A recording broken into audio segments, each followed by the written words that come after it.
Welcome to Real Mormonism at our Sunday afternoon broadcast of Scripture Study. This is a dual broadcast between the Real Mormonism YouTube channels and Doctrine of Christ, where we provide a place for people to gather, study Scriptures together. Right now, we are going through our Real Mormonism episodes. This is episode 8, continuing our discussion on the house of Joseph.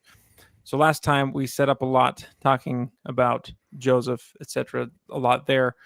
Today, we want to continue that and dive a little bit deeper into the blessing that was given to Joseph when Israel, Jacob, was at the end of his life giving blessings to his sons. Joseph gets a particular blessing, and it's something that's really curious, especially when we connect it to the founding of this country, which you brought to my attention, Josh. So maybe set the stage for what we need to consider as we start to look at that, and if there's any untied pieces from last time that you wanted to make mention of particularly, but that's kind of where we left off.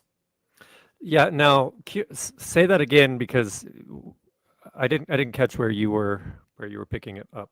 Oh, the blessing, the actual words of the blessing from Israel to Joseph. Oh, right. Yeah, we're going to jump into Genesis 48 to do that. Yeah. So, So any necessary background that you think you want to add to that before we read that scripture, and then start to take us into some fun pieces there. yeah. Well, we were just talking about the concept of the as we study the founding of the country, the situation that was going on in Europe and amongst the groups of people that came here, we see a compelling story. We have the tradition, we're tracking down the ancient tradition, right, of what we saw in the Germanic and English peoples that looked a little bit familiar. And we are they. We come from that. And who we are today didn't come out of nowhere. It comes out of a lineage and a culture that's been going for a long time. And if you will, has been preserved, I would say, by the hand of the Lord for the purpose in coming forth in the last days. So we're trying to trace that from, I mean, ultimately, we want to start at Adam and work our way forward. But in terms of the Book of Mormon, and then the idea of Hagoth moving over into Europe and the resulting peoples there, and then looking at those characteristics of that people who is us, and how that leads forward. In particular, we see the clash between the culture and people of Northern Europe and the British Isles versus the Roman Empire and Holy Roman Empire. And these are two civilizations and two cultures. But as far as our understanding in growing up in a mainstream education, we just get the Roman side of that history, and the other side of that history is gone. And so, but getting up to the Americas and the establishment of the colonies in the United States, we see the Mayflower coming forward, a group of people who believed that they were of Israel and that where they were going was the promised land, and it was their job to establish the kingdom there, or at least the beginnings of it. That was their belief. We see this again in the era of George Washington and the Revolutionary War, and the swearing in. George Washington's first swearing in, where he placed his hand on the Bible in Genesis 48, over the reference to Ephraim being a fruitful bough by the well and growing over the wall. Its branches grow over the wall. And so, and we can find this in other writings with the founding fathers and that era, is that they conceived of themselves as the house of Israel. And in fact, the first seal of the United States was a depiction of the pillar of fire leading the children of Israel out of Egypt and into the wilderness. And I believe that was Benjamin Franklin's contribution. So that was the idea behind the United Here, States. let me pull that up here because it's really cool. Yeah. I've got that right here. It's just type in first seal of the United States. Like anyone needs to find it super simple, but let's see. I can make this big. Right there.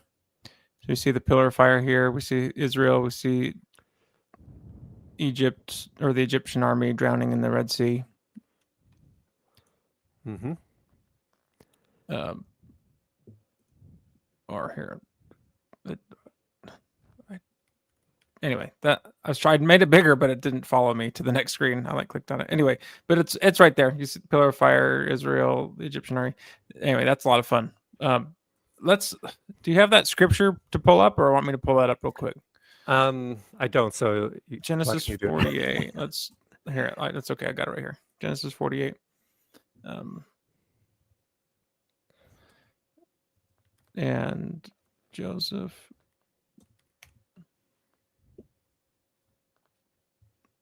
Okay, let's share that. See, where do you want us to look at in chapter 48? So we're looking at the blessing here. Let's see.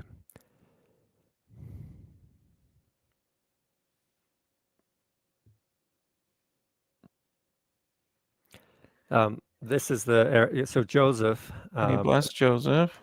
brings his two sons to Jacob to receive a blessing, and this is the famous crossing of the hands, where Manasseh was the older child and sort of the default birthright heir, Right. and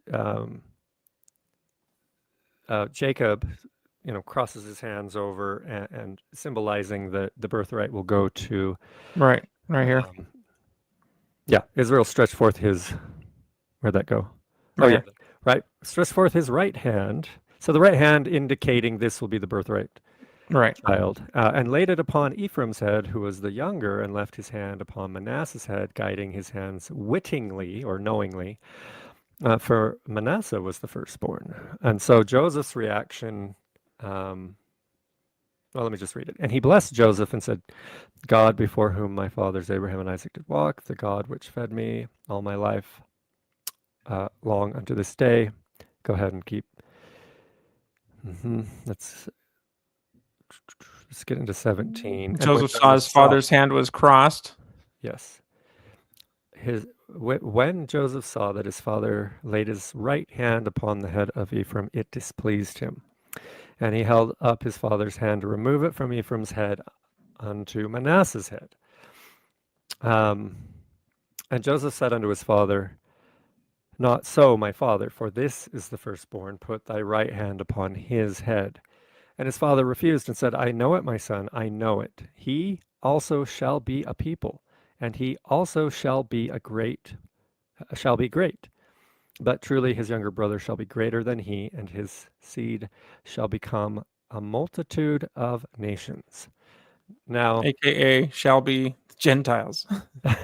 right. Now, right here, yeah, we have to do a little bit of linguistic explanation. Nations and people are the English equivalent of Gentiles, or it's a long. We've been going for thousands of years here. So Gentiles is a Latin word hailing back to a concept in Hebrew scripture. But Gentiles in Latin, it literally means people. And so, and people in the sense of a nation, it's interchangeable. I served my mission in Brazil and spoke Portuguese there. And just one of the conventions of speak in Portuguese, we use the word gente to talk about the people. And so that is the Portuguese variant of Gentile, which is the anglicized variant of the older Latin root. But the point is, whenever you see the word people or nation, and if it is a biblical reference, you want to go look at the original word there. And the original Hebrew word for Gentile is goyim, I believe. And so wherever that word is coming in, the goyim, is talking about, it goes to Gentile. And then that connects into all the references we have in the Book of Mormon regarding the Gentiles. And so what we're getting here is this idea that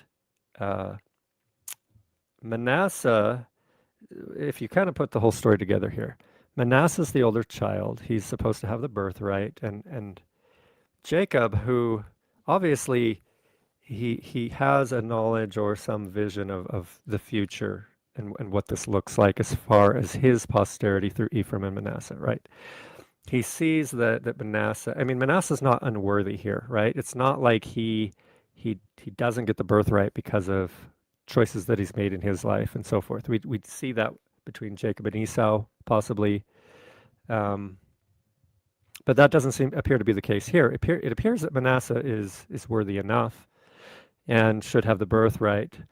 But Jacob seems to be prophetically, I don't want to say making a change so much as seeing something prophetically that indicates, well, actually, Ephraim is going to be how this works. It's going to be through Ephraim. So the main difference presented here, Manasseh will be great and will be a people, but the brother will be greater. Ephraim will be greater, a multitude of Gentiles. Here, let me pull up the from Bible Hub, the ESV, the English Standard Version.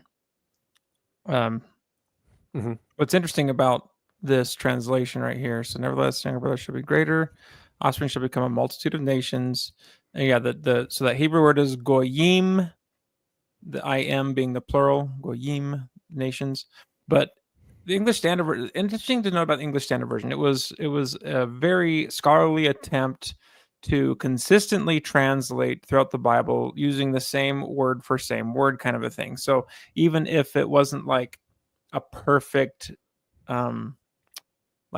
like you have two different types of translations. You have like literal translations, word for word kind of idea, and then you have idea translations where you get an idea expressed through a sentence and then you find the best expression of that idea in the other language.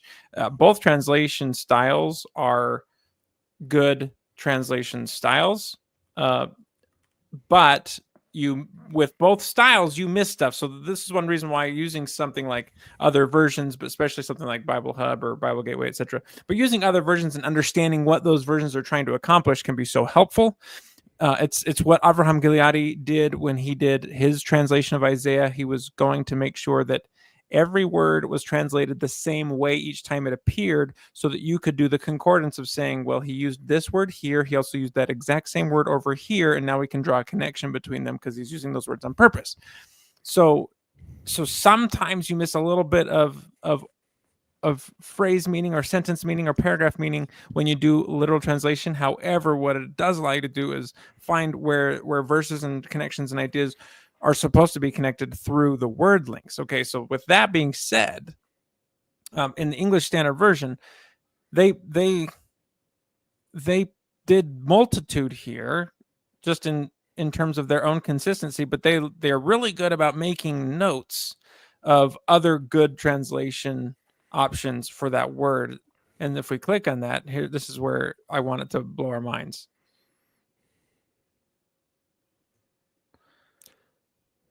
Fullness, the fullness of the goyim.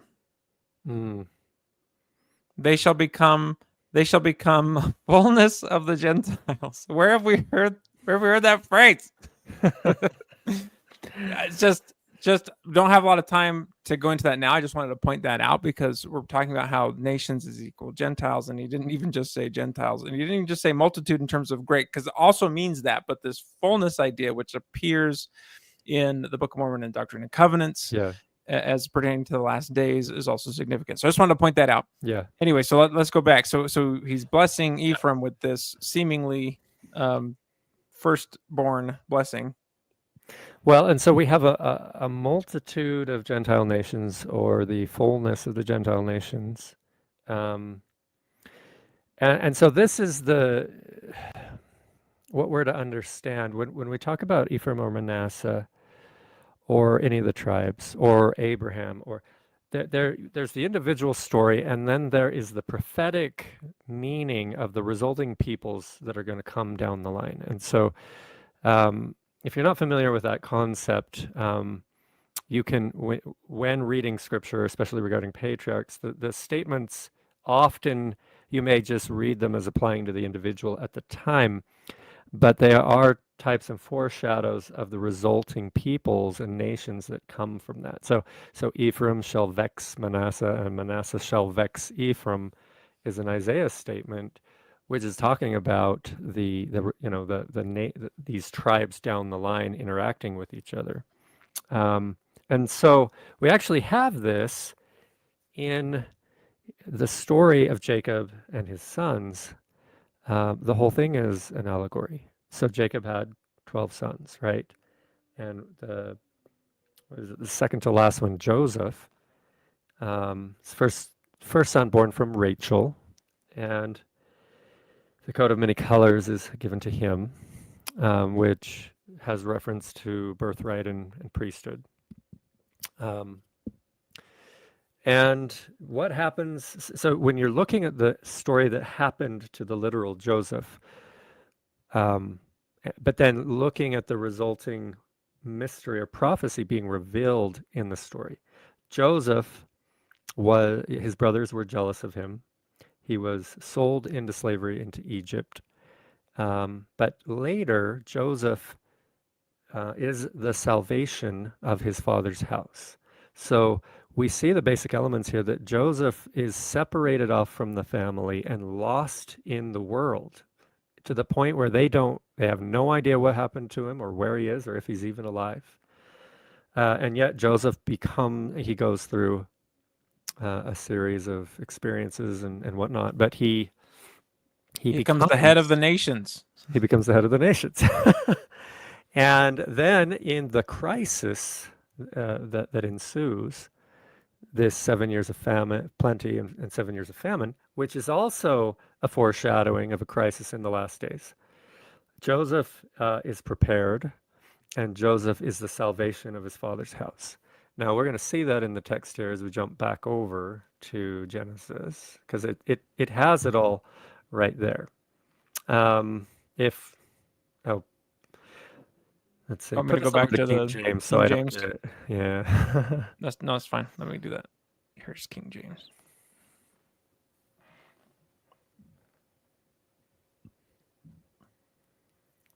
Okay, so truly the brother shall be greater.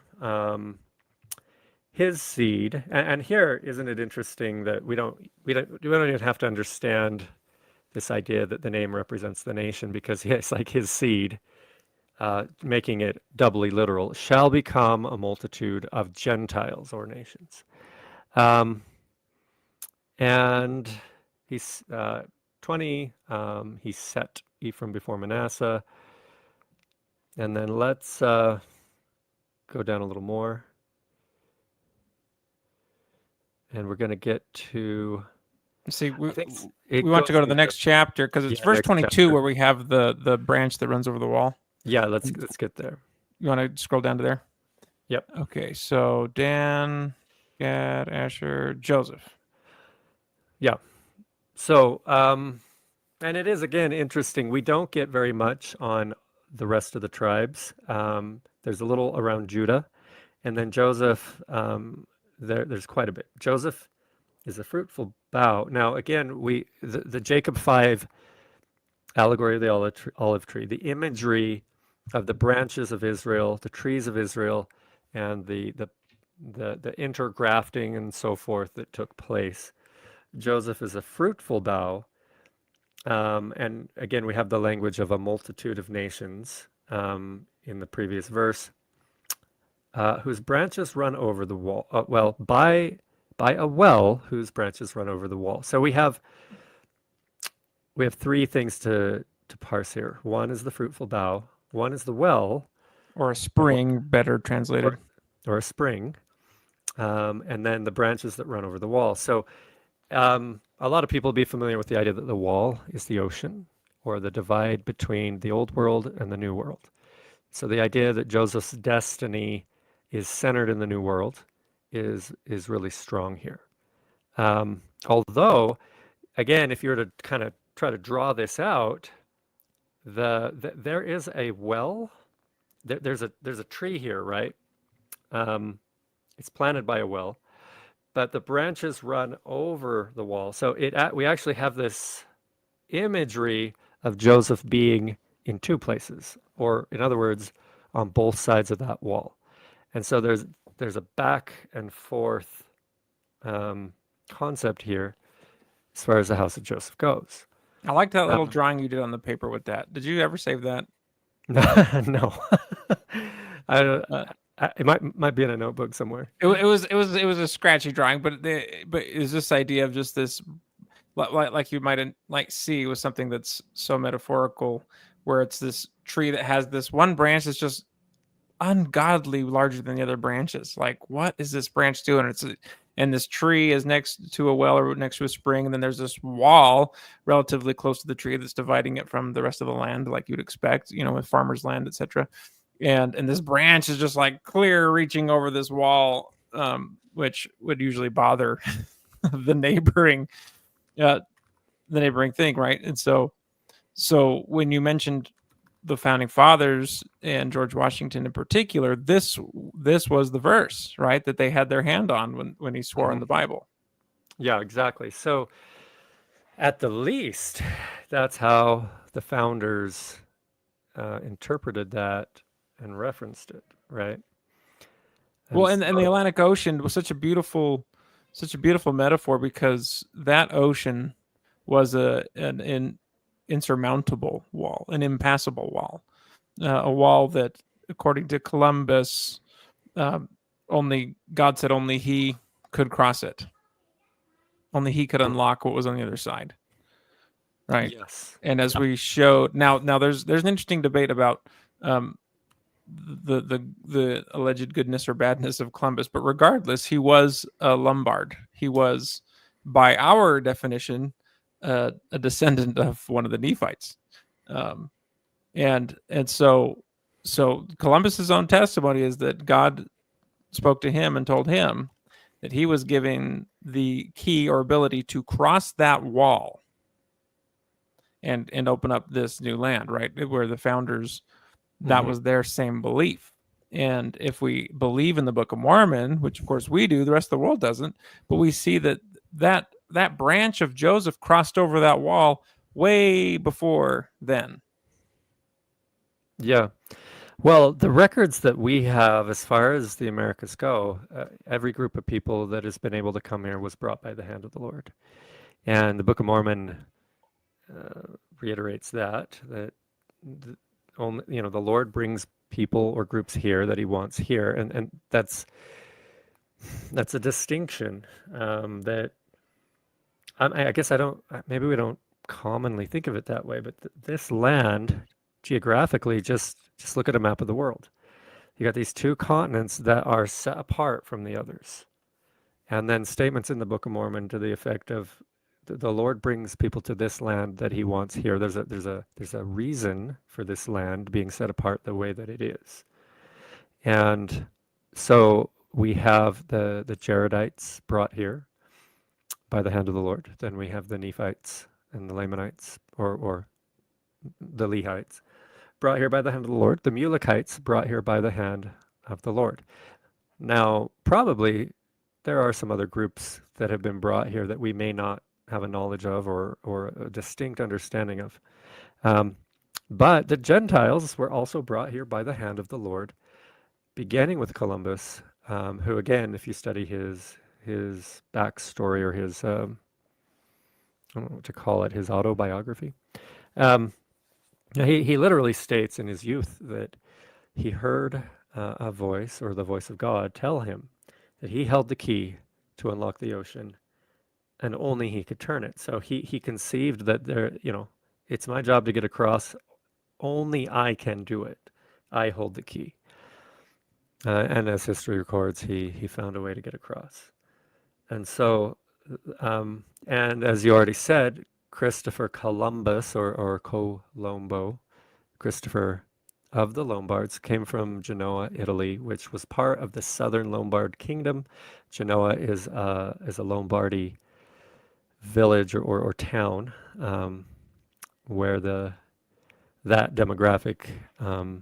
I don't know about today, but at that time it was still, that was the blood in that town. Anyway, that's his background. The Lombards are a Germanic tribe, going right back up into the area of the Elbe River and northern Germany and all those things we've been discussing. Um, so at any rate, getting back to this idea of the blessing of Ephraim um, and the house of Joseph. We have this understanding of Joseph existing on both sides of the wall, but its branches reaching over from one side to the other.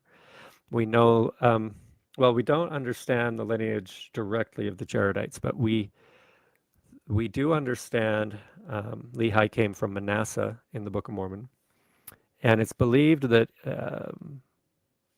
Ishmael was of Ephraim. Well, it's been rumored, and It's been rumored. I don't believe that personally, but because that rumor started somewhere, people believe it. But It's when you and I researched it, we could not find a single source no, to well, back it's that. the source of it is Franklin D. Richards claiming Joseph taught it, claiming I that it haven't was seen that. Do you know where he said that? We could find that. I think uh, not offhand. okay. So Um, I thought I remembered. Okay. well, it is dubious because Franklin D. Richards was one of Brigham's guys. Well, but Uh, he was a scribe, and so if we're gonna toss out a lot of what Franklin Richards said, that can get a little. So I mean, if he did say it, I would say that that's a decent. Um, well, he described Joseph teaching one day that if we had the Book of Lehi and Joseph had read it, um, we would have that part of it that Ishmael came because he was Ephraim. So between the marriage of the sons and daughters of Lehi and Ishmael, we had the full house of Joseph represented in that crossing of the ocean. And that, it makes a lot of sense. Interestingly enough, in the Book of Mormon, um, there are only three mentions of Manasseh at all. One is through, we only know that Lehi is from Manasseh through Amulek giving his lineage. So it's not revealed anywhere else. And then the other two references to Manasseh are a single verse in 2nd Nephi quoting Isaiah about a last days prophecy. So what's a little bit hard to determine here is we do have this strong idea that that the Lehites were tied to Manasseh because we know that that was um, Lehi's lineage, but there isn't actually very much said about it other than that. And so, and then we know that Mulek was the line of Zedekiah, and that came into the middle of things early right. on. So, is the Lehite civilization with the Mulekites? Would we consider that the house of Joseph, or do we have to say, well, it's actually broader than that? It is Israel. We also had Zoram, um, and we have people who came with Mulek. So it's speculated that Zoram was a Levite because of the sort of job that he had and the duties that he had. It's a good idea, but I don't know that we can confirm it. Um, so just we don't have an exact beat on that, I would say. But I think the consensus is it was predominantly Joseph. And if Franklin D. Richards was correct, the idea was that Ephraim and Manasseh were represented both within the Lehite civilization. So let's see where we're going to go from here. Oh, well, So essentially, so we're looking at we're trying to combine. We're making a composite of the blessings essentially. So we have this right here, this statement about Joseph and the fruitful bough and the branches running over the wall. So we're establishing this idea that at least through Manasseh, the house of Joseph comes over the wall into the New World, right? But we have the very fruitful bough. Well, the fruitful part, like you said, the allegory of Jacob 5, the allegory of the olive tree, that the New World is extremely fruitful for quite a while throughout those 1,000 years of the Nephite nation and civilization, right? Um, the other piece that I found fascinating when we talked about this is understanding that Ephraim, when it was scattered, well, destroyed, obviously scattered, carried away captive from the northern kingdom, when that Assyrian destruction and captivity took place, that Ephraim scattered north into Europe. Mm-hmm. and became mixed in throughout all those European nations, Mm-hmm. and that is pretty critical in understanding the Gentile explosion post Christ's ministry. Mm-hmm. Yeah, exactly. And so there's like several ways we could posit that it works. You could say Lehi was Manasseh and Ephraim was over in Europe. And then we have, but remember the house, if we were referring to the house of Joseph, we're evoking the idea of the whole bloodline rather than one half of it. And so if Hagoth came to Europe, bringing Manasseh with him, so to speak, and that gets infused into Ephraim, then we see there of perhaps a full representation of Joseph, which then moves back into the Americas after following on the heels of Columbus.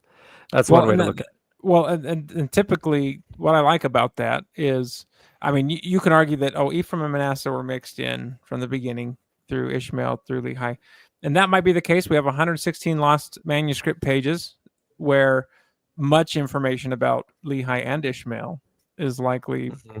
put down. Whether Ishmael was Ephraim, whether he was also Manasseh, who know whatever tribe, maybe a different tribe entirely, but in addition to that, it's like, well, we just don't know, but we do know at least it's Manasseh, and we at this point, through our hypothesis, through our showing, that that Manasseh goes back to Europe and mixes in with all of the Ephraimites, and so there all of a sudden isn't an Ephraimite that isn't also Nephite or Manassehite, you might Hmm. say, Yeah, essentially. So yeah.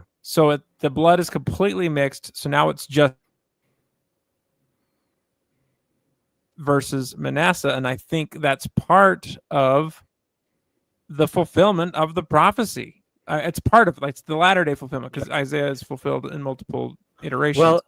Uh, and again, we have to always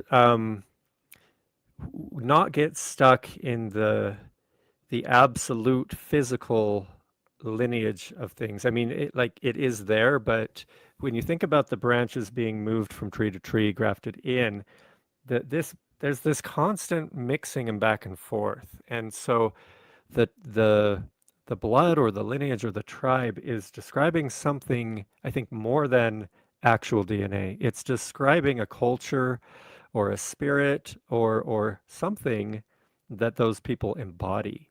And so if you have a tree over here that's drooping, let's call it the tree of Ephraim is drooping over there in Europe, but we've got fruit over here in the Americas in Manasseh. Again, if that is the correct way to name it, then we would take a branch out of there and graft it into this tree that's struggling over here to get the good fruit going. So is it Manasseh or is it Ephraim? And um, and then curiously, the Lord chooses to use the phrase Joseph rather than Ephraim. Um, and I don't think we have Manasseh in the DNC a single time. It is mm-mm. Ephraim or Joseph. And so again, it just kind of leaves a big question mark, like who's Manasseh as far as restoration scripture goes. Um, but we do have the house of Joseph. So when I read house of Joseph, it just says to me, well, Ephraim's in there, but I can't limit it to Ephraim because it's the house of Joseph. So the Hagoth connection in Europe makes a good or it fits well in this idea of the house of Joseph, which we covered already, and maybe we should just quickly repeat it. Our reference in D&C 90 Yeah, establishes let's do that. Let's that go that there real quick that. Okay, yeah, let's do that. because it's such a good reference, and multiple other references that use the phrase "House of Joseph." Right, this isn't the only one, but what's Hmm. helpful is making the European connection. Is why this particular one is why we like it so much, right? Hmm. Um, so here we go, 90 verse 10. There we go. Well, let's make this a little bigger. D&C 90 verse 10, then cometh the day when the arm of the Lord shall be revealed in power. And again, remember, arm of the Lord is reference to the Lord's servant in the last days, shall be revealed in power. So he was not. No, now I just want to go down this rabbit hole. But coming forth of the servant being revealed, and with power to convince the nations, the The heathen Gentiles. nations, The Gentiles. the house of Joseph. Which, by the way, remember, it says Gentiles right here, right before. Exactly. And remember, in our original allegory of the story of Joseph, whenever we want to refer to Joseph, biblically speaking, we always say Joseph in Egypt. Right. I think to distinguish between Joseph, Mary's husband, because that's a big Joseph as well in the Bible. Right. So we always have to say Joseph in Egypt, Joseph in Egypt.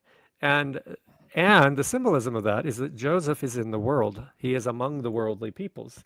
Right. Joseph is he is the Gentiles, or he is among the Gentiles. I think both have merit to say it that way. Well, it's all of them, right? Because Joseph of Egypt was hidden. He was lost. He was confounded, his identity confounded. No one knew or cared that he was of Israel, this chosen family, right? Mm-hmm. Mm-hmm. He was with the head of the nations, Egypt, representing all the nations, the multitude of nations, and Egypt at that point was definitely a melting pot of sorts, not like America is today, but still it was a very center of trade, commerce, etc., etc. So it had that representation, and then Joseph becomes the head of Egypt, or second in command, but essentially he's at the head. So Mm-hmm. so now it's all of them. Mm-hmm. He's at the head of the nations, Yeah, literally. and tracing Joseph through Europe and centering on England, we do have in modern times, and I'm not clear when we would say the last days actually began. If I guess 1800s is fair enough, but the British Empire certainly was a representation of Joseph, and Right. it was the greatest power in the world, and that power transferred to the United States 100 years later, and so Joseph, as a branch, a populated branch, all of those things fit, and um, and so Joseph and certainly the concept of Gentiles has to be larger than the house of Joseph, but so context really matters here when you're reading the scriptures and Gentiles are being referenced. You have to have the various conceptions of Joseph available to decide, are we talking about strictly generic Gentiles? Or are we talking about Joseph? Or are we talking about Ephraim? Or are we talking about a small group of people among the Gentiles in the last days, say the LDS people? All of those fit depending on context, but they're all part of this large populous Gentile group that has a lot of political power. Well, what I find interesting when you're looking at it that way, um, what we're really trying to do here with Real Mormonism, at least through this particular series, is create or draw a connection for personal relevance. It's our belief that the people likely listening to this channel and might stumble across it are the ones that are being talked about, generally speaking, through all these different prophecies, through all these different Mm-hmm. scriptures of the Book of Mormon, Doctrine and Covenants, even in the Old Testament. And that's the piece of relevance that we're trying to bring, so that we can no more be confounded, so we can wake up to who we are, so we can know who our fathers are. Like, that's what we keep iterating over and over again. And so when Joseph is blessed to become this head of all the nations, and that Ephraim is going to be many nations, and Manasseh is going to be a great nation, and that, by the way, that blessing to Manasseh for me is a little bit of the strong evidence that it was just Manasseh that came. But again, Mm-hmm. all speculation until we get the 160 pages and it's finalized. Who was there? Um, Yep. but I believe that the Manasseh great nation was the Nephite nation. Well, all of a sudden, the the Book of Mormon and the Doctrine and Covenant, the Revelations to Joseph Smith, they use the terms that they'll speak to us from the dust with a familiar spirit. And familiar is almost the same word as familial. There's a Yeah, connection there. It's a more than familial spirit. a connection. That's literally what familiar means. Right. Right. Pertaining to family, a family relationship. A family relationship. Yeah. So the idea that is hinted at quite strongly in the Book of Mormon and the Revelations to Joseph in the Doctrine and Covenants is that the Book of Mormon is our own record. The people reading it. It's not. It's not our fellow amongst us Native American brothers and sisters that, oh, this is theirs and we have been tasked as strangers in a strange land to bring this book to them and we're just so grateful to have it. It's like, well, okay, it is about them, but it's also you. It's also about you. You are one of them. It's which is why the those who are Mormon and consider themselves Mormon, why they're drawn to the book. You're drawn to Mm-hmm. the book because it's your family speaking to you, and your spirit goes, oh, "Gosh, I just love this. I just identify with this." And we've Yeah. identified it with it not from a familial perspective because we were blind to it, right? That was confounded from our knowledge that we had any familial connection to this book whatsoever. Why was that the case? Don't know. We don't know. It's part of the mystery of God that some things would be a little bit clearer in the very last days. Maybe Joseph knew it. Maybe he was about to know it. Who knows, right? We don't know. But it seems clear now. Yeah, absolutely. And yeah, what Joseph knew would be interesting to know. But we we now have a lot of access to information that they didn't have. So I mean, we have a lot of clues, a lot of references, and access through technology and internet to. They could not have imagined it back then, and a lot of us are old enough to say that with confidence because we didn't imagine it either. Even though we grew up with these technologies becoming the thing.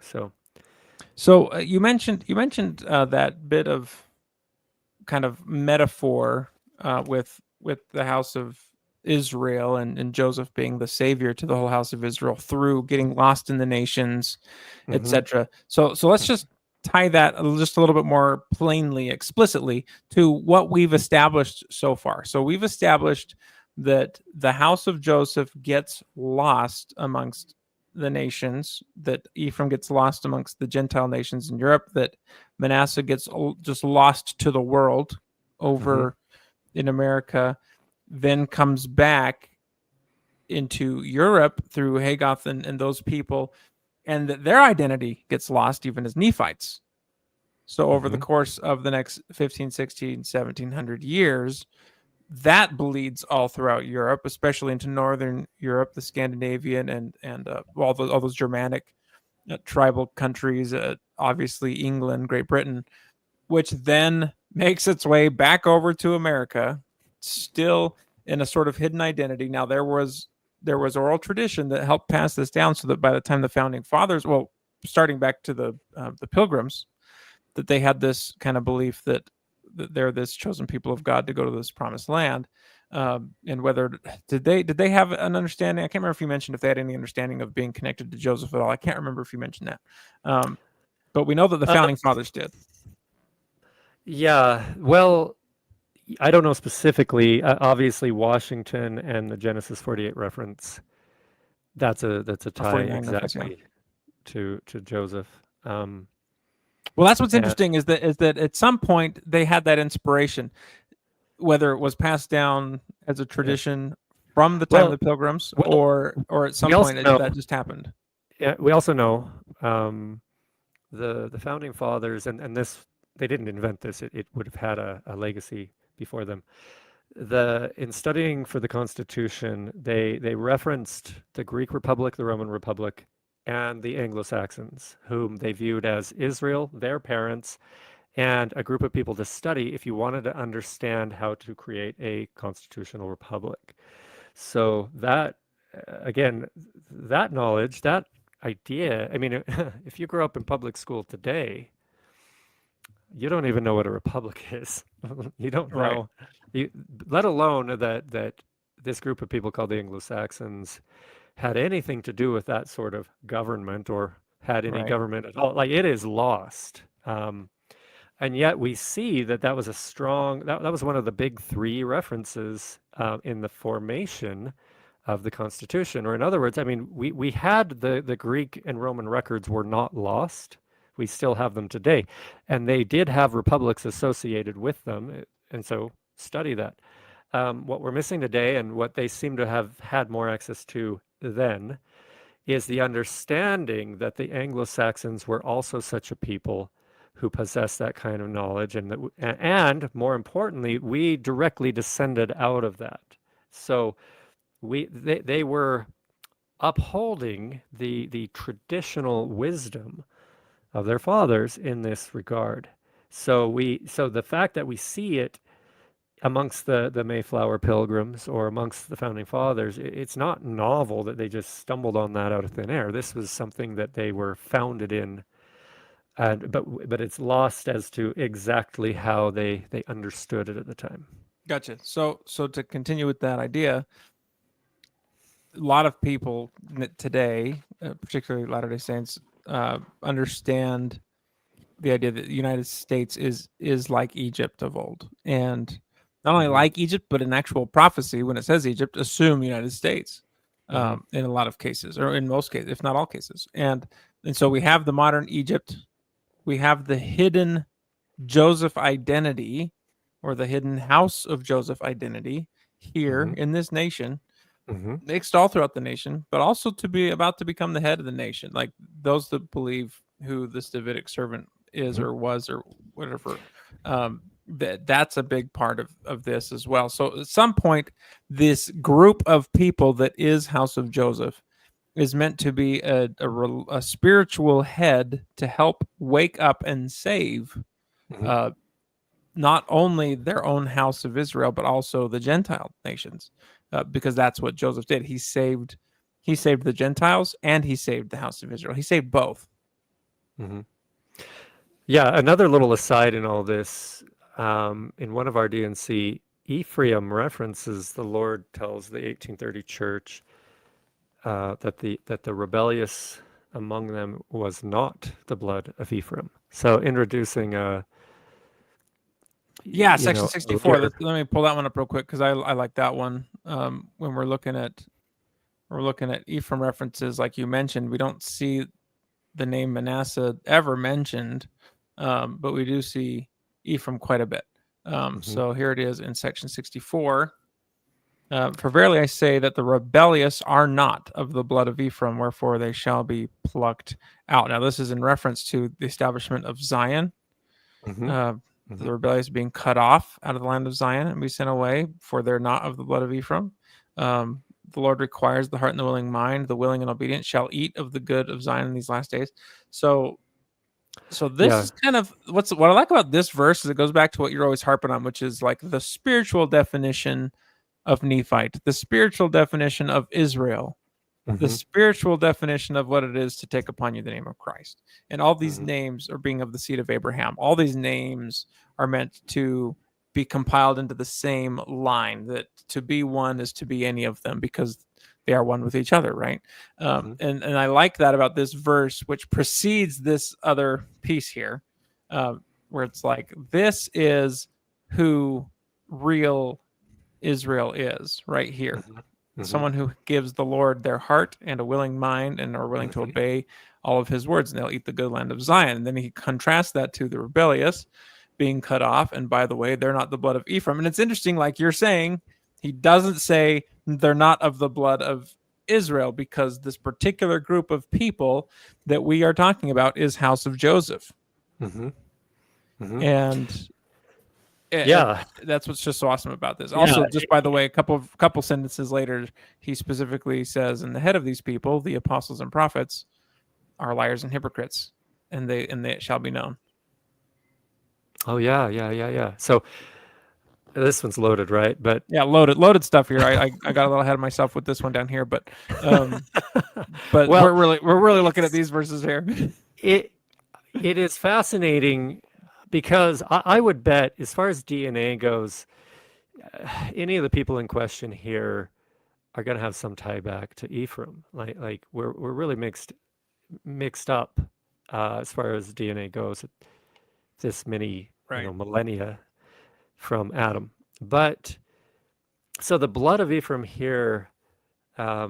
I'm not going to throw the literal nature out entirely, but I think it's a little more than literal. Like there's a blood is being used here to indicate something more than DNA, if that makes sense. That there's a Ephraim is more than simply a lineage. There's a spirit that goes with it, and Ephraim is supposed to act in a certain way and do certain things, and those. That's why, as you're looking at verse 34 there, this is the description of what it must be, and those who don't do that, well, they're not Ephraim. Um, Here's this is interesting, Josh. I wouldn't. I'd be careful not to downplay the use of the word blood here, because mhm, blood, when God used the word blood, I mean, that's like, why would he say blood? He could have said 10 other different words to mean something more generic. He could have said house of Ephraim or mhm, whatever. And so there is an interesting lineage connection. However, but if we take into account what you're talking about, we have to remember um, the alleged words from Joseph taken uh, note of by both Willard Richards and Wilford Woodruff in 1838. His really famous speech when he talked about the Second Comfort, he talked about the baptism of fire and Holy Ghost, where it changes your blood to mhm. be more Oh, pure yeah. Israel or pure Abraham. So there's an interesting aspect where the physical follows the spiritual at some point, where God says, I'm going to take you and change you on the inside, and not just change you mystically, ecumenically, whatever. I'm actually going to, it's actually going to also change you physically, because your spirit will be so changed, your body will kind of morph into that. Mm. Yeah. Um, and, and that's what's so fascinating here, where it's like, well, I think God is referring to actual blood, but there's this almost mystical element where it's like, well, but according to the alleged words from Joseph, he does actually change your blood at some point. Well, that's exactly what I'm getting at. It's like, well, I think they all have that lineage one way or the other. So how can the Lord say that some of these New Englanders have it and some of them don't? It just seems like it's been too many years and too much mixing for you have thousands of grandparents, a few generations down. So and especially where he's saying the rebellious are not of the blood of Ephraim. Um, what it suggests is that to be Israel is more than lineage. There is a role and a responsibility, Right. there is something that requires faith to be it. And Right. so the Lord is no respecter of persons and or family lines in that sense, because it always comes back to righteousness, to faith, to the relationship with Christ and the Right. covenant. And so, yeah, I that's really a better way of getting at it. We have these lineages or potentials within us, but their fulfillment is not necessarily automatic or already in the bag, so to speak. And so, understanding Israel in the last days, for example, I forget the reference, but you'll remember it, where Israel is saying, where are my children? I lost them all, but then suddenly here are all the children. Do you know what I'm talking about? It's in the Book of Mormon, but Where have all you my know, children? Wait, say it again. Israel figuratively speaks of its missing children that are now suddenly there when they were all Oh gone. yeah, we were just barely reading it, I think, in the end of First Nephi. So it's one of One of those these, yeah, Isaiah 48, 49. and it's the idea of Israel being confounded or blended up Right. amongst the world, everything. There is no Israel, except in the sense that there are remnants. or lineages, and there is faith, right? And so out of those ingredients, Israel is going to reemerge as a thing, but right now you can't point to it. It does not exist in any sense that it's like, well, they live in Wisconsin, that or they have green skin. That's how we can determine them apart. Or this is their political boundary. We don't have Israel right now, except in the Middle East. There's an Israel there, but that's a different conversation. And so, as far as Joseph is concerned in the Americas, um, Israel is yet to become. And so, like in statements like it will be the house of Israel will be among the Gentiles as a lion or a young lion. That reference, right? Um, that we know that that's a future fulfillment because we don't have a house of Israel among us at the moment. We have lineages and we have faith. And so it implies before that happens, Israel is going to emerge as a political body, as a literal group of people. Well, And sorry, finish your thought. Finish your thought. I think I'm there. Okay, well, I'm really glad you made that reference to the third Nephi, the lions among sheep, because I actually just had this conversation with someone this past week who asked about that, and and we've talked about it plenty of times, and if I remember, it is both of our belief that the interpretation, the wide interpretation or interpretations of those statements from Jesus, I think he says it like twice, are grossly misrepresented. Let's find one up. So let's pull one out. That's the I think 3 Nephi 16 is one of them. I believe 3 Nephi 21. Here it is. And maybe he only says it once, but regardless, this is fine enough. So let's share the screen again. 3 Nephi 21, verse 12. So let's read the verse real quick, and then I'll say some commentary, and then I want you to respond to it. So verse 12, my people who are a remnant of Jacob shall be among the Gentiles, yea, in the midst of them, as a lion among the beasts of the forest, as a young lion among the flocks of sheep, who if he goes through, both treads down and tears into pieces, and none can deliver. Their hand shall be lifted upon their adversaries, the enemies shall be cut off. And by the way, that verse 13 is a little poke at Isaiah 48:49 that we were reading as well. Now, I'll just read the next verse real quick as well, because it kind of goes with it. Yea, woe be to Gentiles, except they repent. For it shall come to pass, says the Father, that I will cut off thy horses out of the midst of thee, and destroy thy chariots, and cut off your cities and your strongholds, and your witchcrafts, etc., etc., etc. Kind of what we were talking about before.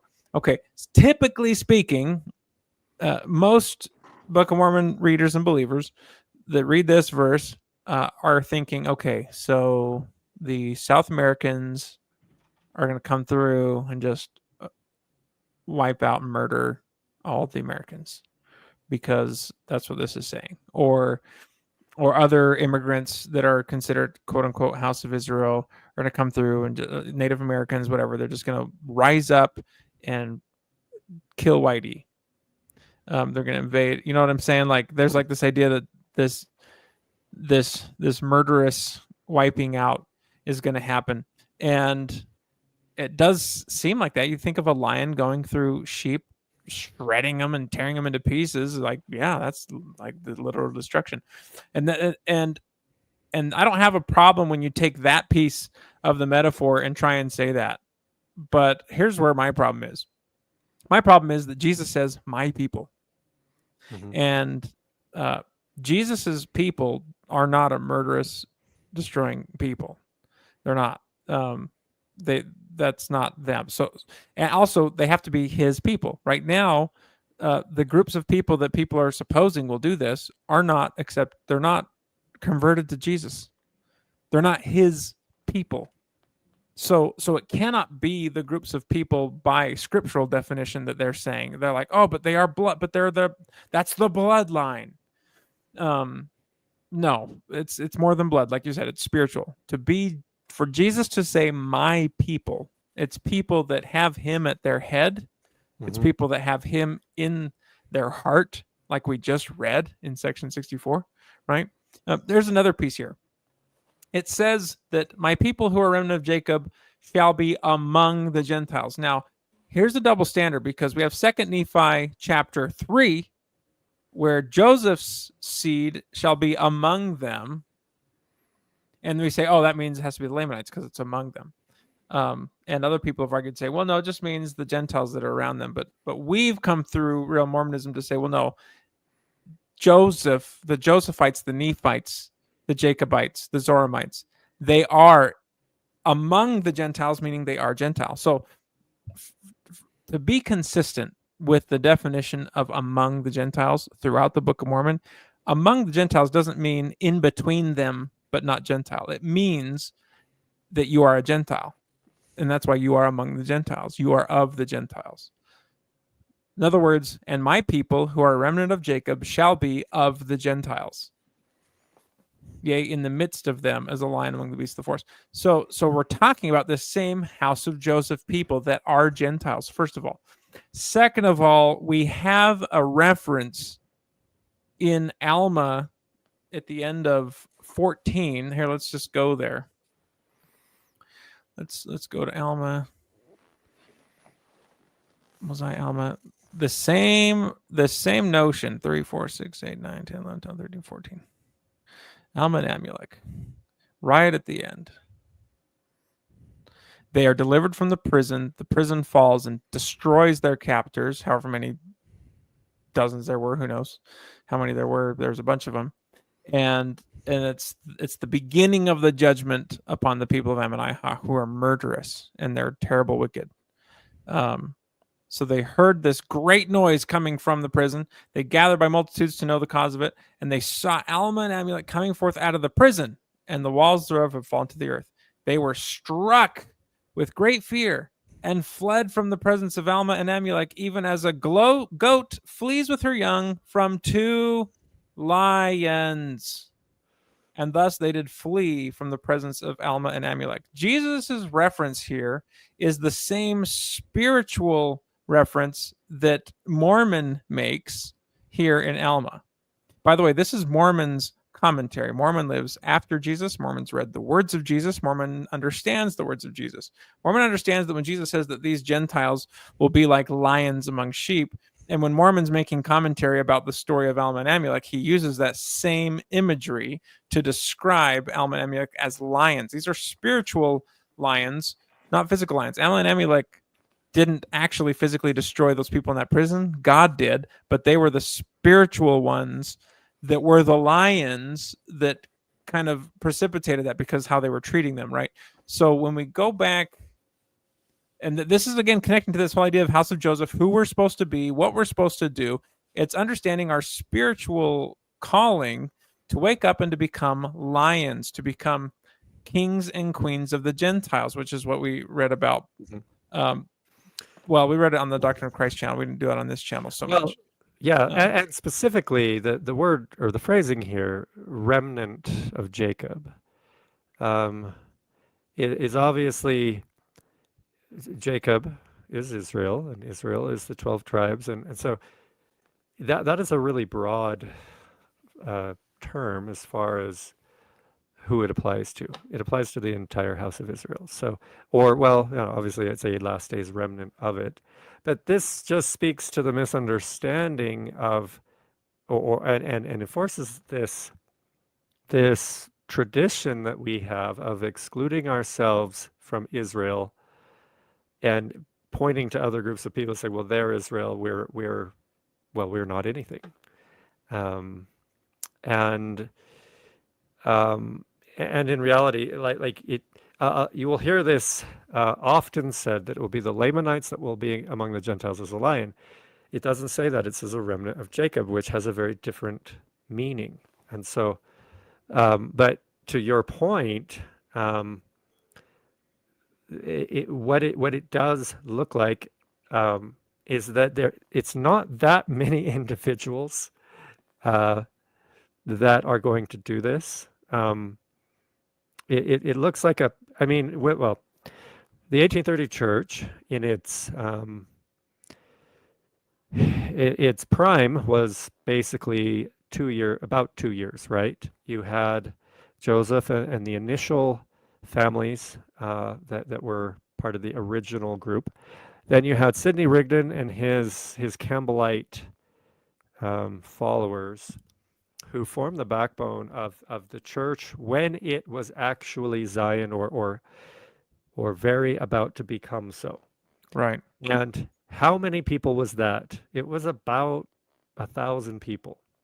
I'm pulling that number out of, very general Well, it was background less. information. It was 5,000 or less for sure, right? And if we want, we could even say 3 years if we want to include 1829, and that's fine too. But it's still Yeah. so brief, so short. The whole point is that it's a small group of people. Well, there's a very small community around Joseph. And then when the Book of Mormon was published, um, Sidney Rigdon coming in with, and a lot of people following him, Sidney is named as a John, a preparer of the way in the DNC.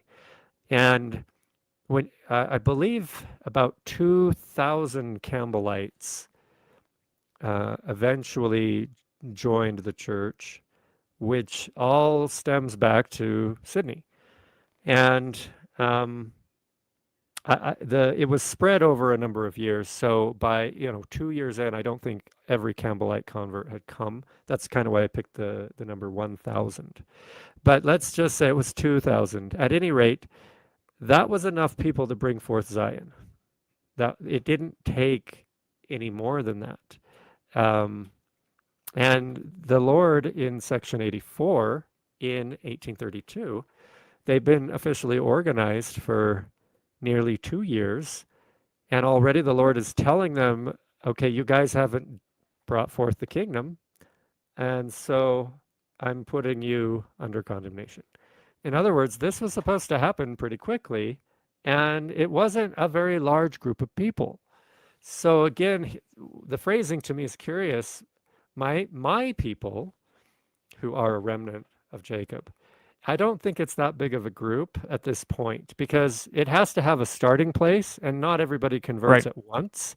Right. And the ones that get things started have to be in the class of Alma and Amulek to do it. It has to be with the Lord's power. They have to Exactly. be incredible servants to have this kind of faith to to pull this off. And so the more that we understand the situation that we are in the last days, referencing things like satanic ritual abuse and secret combinations, we realize that we are in an awful situation, and there really is no, if we got a band of people together and we organized and we politically agitated and we would never beat them. I mean, there's no way we ever get out of the situation we're in except through Jesus Christ, except through his power being brought to bear on the situation. And that's exactly what's prophesied to occur in a number of places, and this is one of them. So here's that other reference I was talking about. So again, just to keep the bird's eye view, we're trying to connect the blessing of Joseph and the allegory of the story of Joseph to our own identity. We're trying to understand our identity as Mormons. We established in the first couple episodes that we are truly Mormon in identity because of Mormon in the covenant word. But we are also Joseph. Likely all of us here are Joseph, house of Joseph, Ephraim, Manasseh, whatever. So this lions piece that Jesus is talking about, my people who are remnant of Jacob, I believe we're talking about what Josh is saying, the small group of people that from 1 Nephi 21, which is Isaiah 49, we have these two sentences here back to back. First of all, my hand is lifted to the Gentiles, and I've set up my standard to this people. And they shall bring thy sons in their arms, thy daughters carried on their shoulders. They're the ones that are going to, just like Joseph, bring Israel back in his arms, on his shoulders. And then he uses this reference, and kings nursing fathers shall be the nursing fathers. Their queens nursing mothers. The kings of these Gentiles and the queens of these Gentiles. These are spiritual kings and queens, which is why Jesus said lions, because the lion is the king. That's why Jesus is referred to as the lion. Like, he's not just saying some random animal that can beat the crap out of sheep. He could have said wolves. He could have said, like, in fact, I believe that if he had meant that there's going to be this murderous people just going through and murdering the Gentiles and they're going to be of the blood of Israel, I believe he would have said wolves. They'll be like wolves among the flocks of sheep. He didn't. He said lions. And we see Mormon use the same terminology of Alma and Amulek, these spiritual giants who were out to save the people of Ammonihah. And that's what they were trying to do. They're trying to save them from destruction.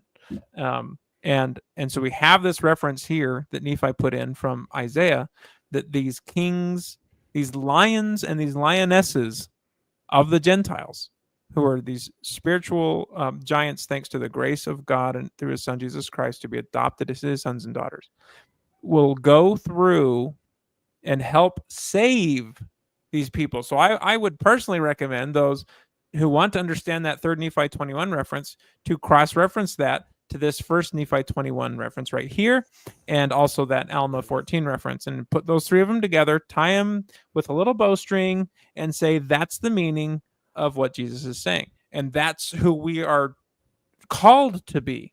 That's the real Mormonism aspect. It's like God is calling for his people to wake up, to know who their fathers are, to know where they come from, and to know that that means something, or that it's supposed to mean something. It's supposed to mean what this verse is talking about. It's supposed to mean that we have a duty to help be like Joseph of Egypt, to help save the nations and to help save the house of Israel. Mm-hmm.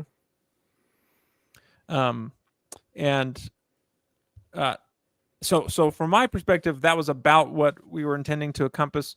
We're not quite at 3:30, but we could end here and then go to our weekly Zoom. The next topic is to dive more in depth into section 84, 86, with the idea of priesthood as lineage, in addition to just priesthood as power. And we've already mentioned it a couple times. We've talked about it a little bit, but we want to dive more into those sections and a couple other sections as well, to draw a lot out now that we have these big pieces in place about the lineage of Joseph and all this other stuff. We do have a couple of minutes. Let's put in the marriages of Jacob from Justin Martyr, because that wouldn't take very long. Oh, right. I was going to ask you if you had that. So before we end, earlier while you were talking, I was like, I need to remember to ask him to talk about Justin Martyr and his metaphor explanation of the house of Israel. So let me pull my screen off so you can put your screen up.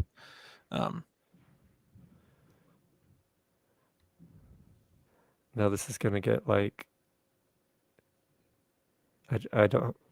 So Justin the Martyr, or Justin Martyr, as he's known, he's one of the earliest Christian writers. He's considered a church father in terms of Catholic, but he actually predates the Catholic Church. He's about the earliest father, quote unquote, on record, and so he was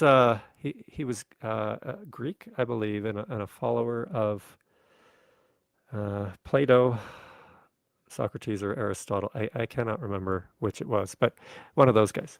But he converted to Christianity and produced a bunch of writings. I believe, man, he comes in like 60 AD or something. It's really early.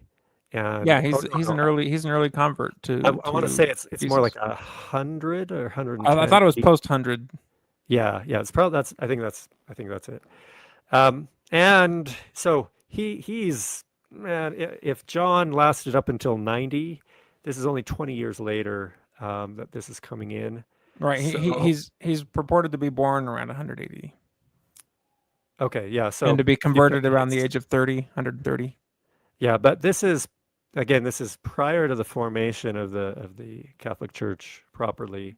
Right. Although the Catholic Church is going to claim everything back to Jesus and Peter, just like the Brighamite Church claims everything back to Joseph, even though they're completely severed from Joseph and his authority, etc. So it's the same. It's the same shtick over and over again. Exactly.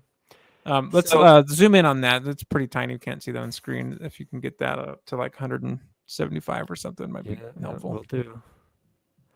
Okay, this is called the dialogue with Trypho. This is an interplay between Justin and a Jew named Trypho.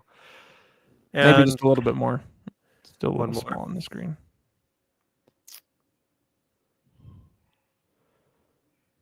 That's a little better. I think it's Except down. now, is it down? There we go. The marriages of Jacob. So this is a back and forth between a Jewish perspective and a Christian perspective, circa 110, 2030 AD, somewhere around there. Yeah, And well, post 130 because he was converted in 130. okay, So yeah, so 130, 140. and so Justin presents all these Christian concepts that are an explanation to Trypho, who is arguing the traditional Jewish perspective. So they actually get to talking about polygamy, and so this is a great reference for that as well.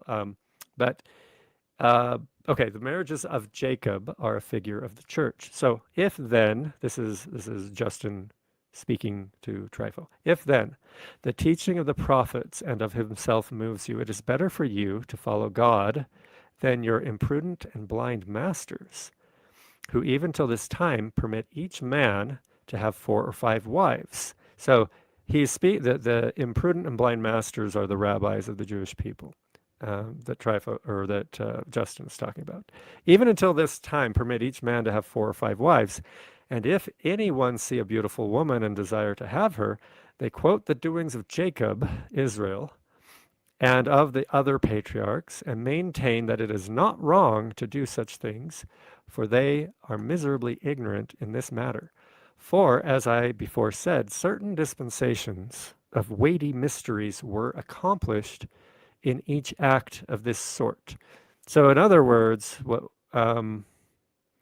certain dispensations and weighty matters, weighty mysteries were accomplished in each act. He's saying the marriages of Jacob were a type and a foreshadowing. They were an allegory. Just like we talked about Jacob's children and Joseph being an allegory, Jacob's marriages were also an allegory, part of the exact same story we're discussing right here.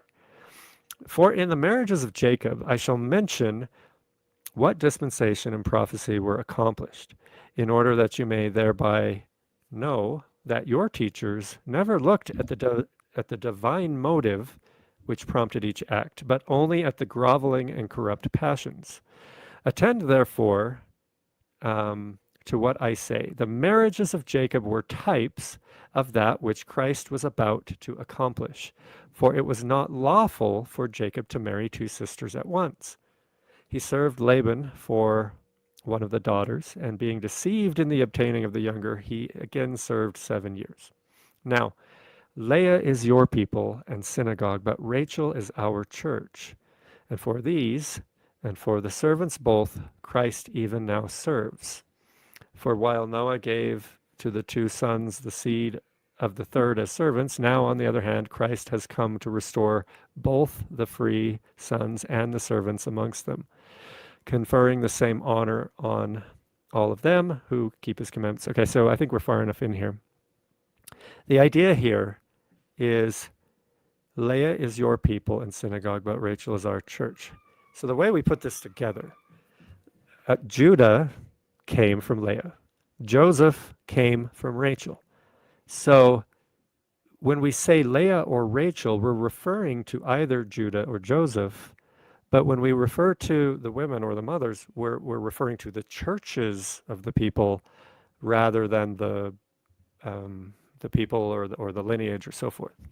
So what Justin is claiming is that Judah was one branch and a legitimate heir through Leah, or through Judah, through Israel. But in terms of churches, it was a different religion. It is the Jewish religion. But Rachel is our church. Rachel is the Christian Gentile church. Or in other words, Joseph, the house of Joseph, is the Christian Gentile church. So this is just one more way that we establish that the European Christian movement and nations. They are Joseph. They are Rachel. Um, and it doesn't invalidate Leah, but it helps us to understand that there are different parts to this thing. And that's kind of the mystery here, is that it wasn't lawful for Jacob to take two sisters at once, let alone the two servants belonging to the two sisters. But it was a metaphor establishing what wasn't supposed to be, but is. Jacob loved Rachel, wanted to marry her. But then things got complicated and he ended up with four wives. So this is a symbol of what happened to Christ and his relationship with his church.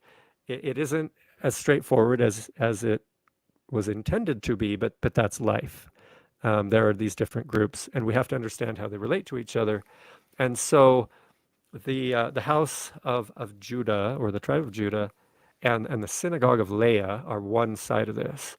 The other side is the church of Rachel, or the Christian church among the Gentiles, and Joseph among the Gentiles. So I think that's all I got on that.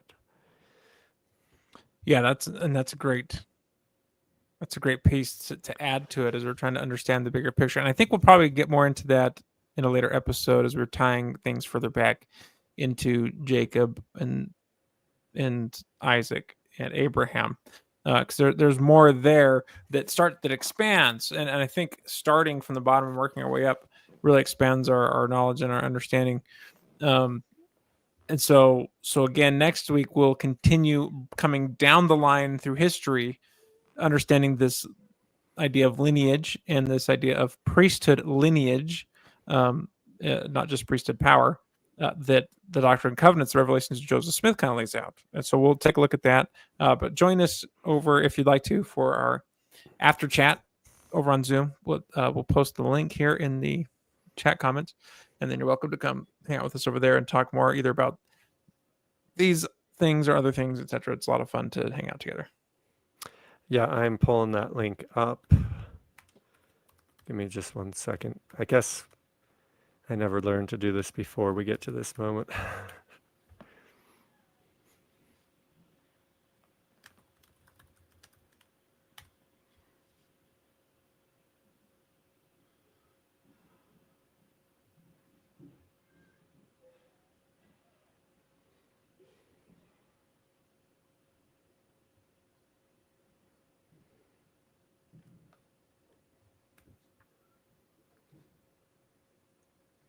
Okay, here it comes in the comments.